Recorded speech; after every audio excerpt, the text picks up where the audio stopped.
UPT Puskesmas Balung memberikan suntikan vaksinasi jenis Sinovac kepada 198 penerima bantuan langsung tunai dana desa tahun 2021 di Desa Balung Lor, Kecamatan Balung, Jember.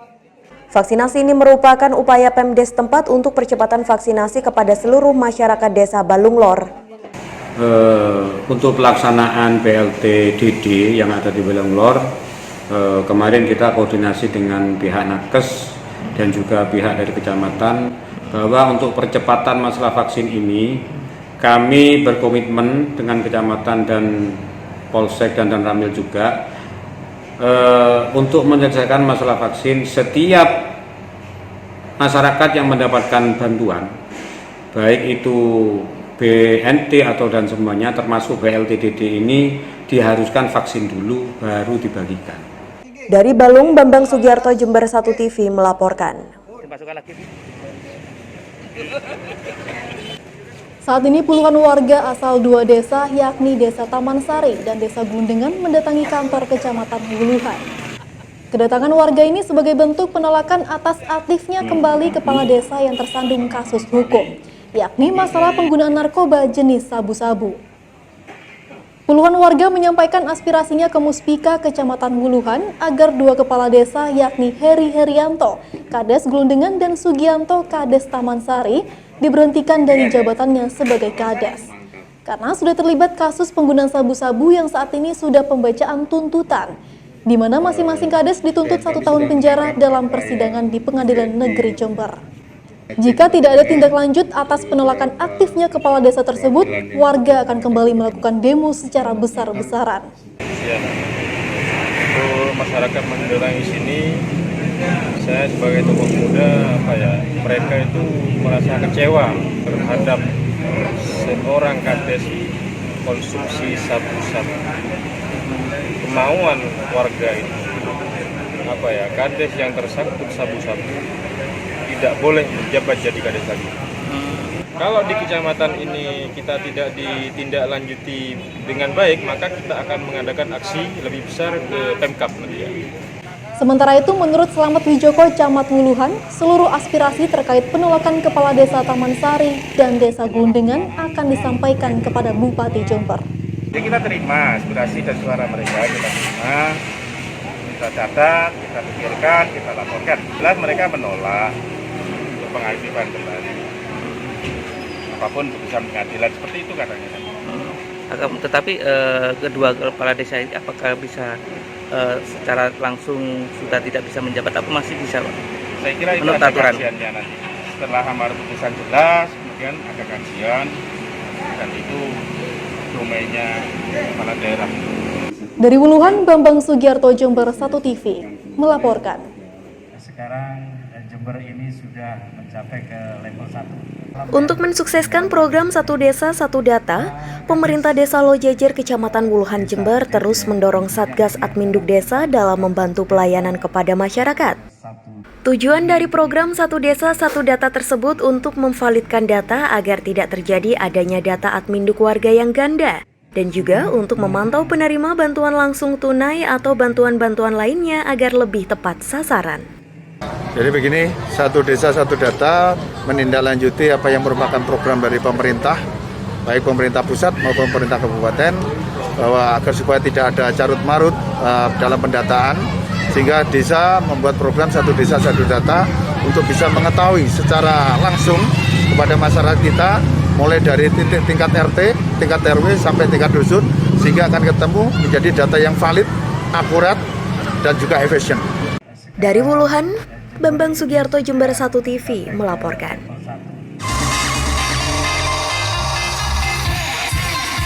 Nampak suasana yang berbeda terlihat di halaman kantor Desa Lojejer Kecamatan Wuluhan Jember yang hampir setiap malam hari ramai dikunjungi warga untuk mengantarkan anak-anaknya bermain di fasilitas baru yang disediakan oleh Pemdes setempat. Tempat bermain yang disediakan oleh pemerintah Desa Lojejer dalam mewujudkan program Desa Layak Anak. Berbagai fasilitas bermain disediakan di tempat ini seperti ayunan, kursi goyang, dan banyak wahana bermain lainnya. Untuk menggunakan fasilitas tersebut, warga tak perlu mengeluarkan biaya apapun. Jadi begini, pemerintah Desa Lojejer membuat program yaitu Desa Layak Anak, sehingga kita bisa mengakomodir anak secara dini agar supaya diberikan suatu permainan-permainan, edukasi yang intinya untuk kepentingan anak dan juga pemberdayaan kepada anak. Dari Wuluhan, Bambang Sugiarto, Jember 1 TV melaporkan.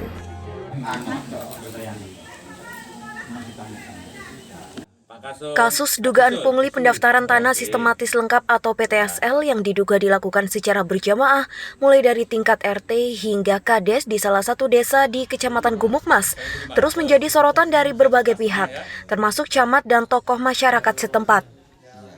Hingga saat ini, posko pengaduan yang didirikan oleh tokoh masyarakat sudah menerima sekitar 300 laporan warga. Warga sekitar yang rata-rata berprofesi sebagai petani memang kurang memahami tentang teknis pengurusan PTSL. Sehingga menurut Ketua Posko Pengaduan Masyarakat Desa Kepanjen, Kateman, sebagian warga mengaku diminta uang 1 jutaan hingga belasan juta rupiah oleh oknum. Oleh sebab itu, pihaknya akan meneruskan pengaduan masyarakat kepada kantor Kejaksaan Negeri Jember agar segera diproses. Jadi kalau untuk pemahaman itu rata-rata nggak tahu, dia taunya kalau suruh bayar segini bayar segini bayar. Cuma tanya jawab, tanda tanyanya itu begini loh. Wong di desa sebelah aja di Mayangan itu cuma sekian, kok di sini nggak sama, gitu kan? Cuma tanda tanya gremeng gitu kan? Gitu. Pak, selanjutnya data ini mau dikemanakan, Pak? Ini saya akan bawa ke kejaksaan atau kepolisian untuk bukti tambahan. Untuk bukti tambahan ini untuk kejaksaan.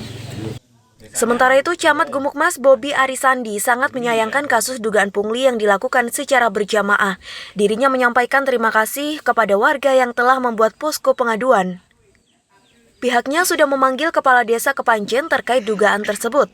Namun Camat akan tetap menelusuri data terkini terkait kasus dugaan pungli yang ada di Desa Kepanjen. Nantinya data ini juga akan dilaporkan kepada Bupati Jember. Memang kami juga sangat menyayangkan dan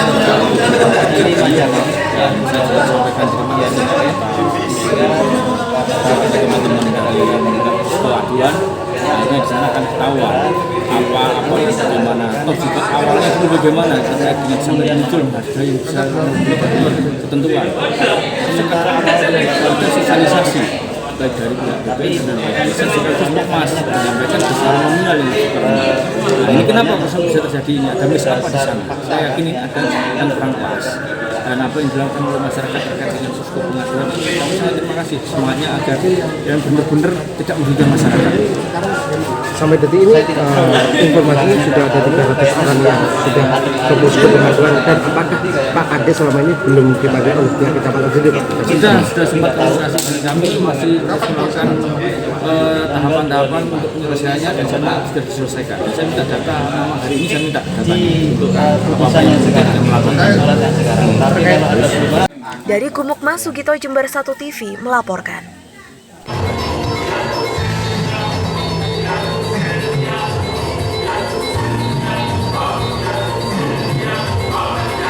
Upacara peringatan Hari Santri digelar secara daring dan luring di Aula Praja Mukti Kantor Pemerintah Kabupaten Jember Jumat pagi. Dalam kegiatan ini, seluruh peserta upacara mengenakan pakaian ala santri. Usai upacara, Bupati Jember bersama Forkopimda mengunjungi stan pameran produk pondok pesantren yang diproduksi oleh santri. Dalam pameran ini, 7 pesantren berkesempatan menggelar produknya, mulai dari makanan ringan, kopi, minuman herbal, dan produk kesehatan. Produk santri ya? Asli, produk santri kita rekrut dari alumni santri, Wali Munir terutama, untuk salesnya, untuk pemasarannya. Selama ini dipasarkan di kemana aja ini?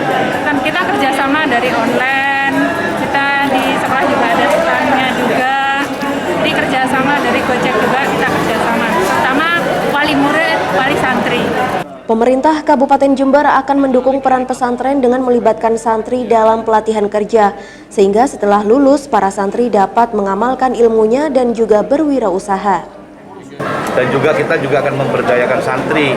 Bagaimana santri nanti kita ajak ke pelatihan di balai latihan kerja dan juga di koperasi. Harapan kami di pesantren itu nanti para santri begitu sudah keluar dari pesantren tugas utama mereka adalah menyebarkan ilmu agama yang dia miliki, itu utama. Yang utama, yang kedua juga mereka juga butuh hidup keluarganya agar mereka juga bisa bekerja seperti yang lain. Jadi bisa berwirausaha ya? Berwirausaha. Dari pondok pesantren. Dalam kesempatan ini, selain memborong produk pesantren yang dipamerkan, Bupati Jember mengapresiasi packaging dan juga rasa dari produksi para santri. Kedepan, pemerintah Kabupaten Jember akan melakukan pendampingan pemasaran dan juga perizinan produk. Dari Jember, Yudisadi Jember 1 TV melaporkan.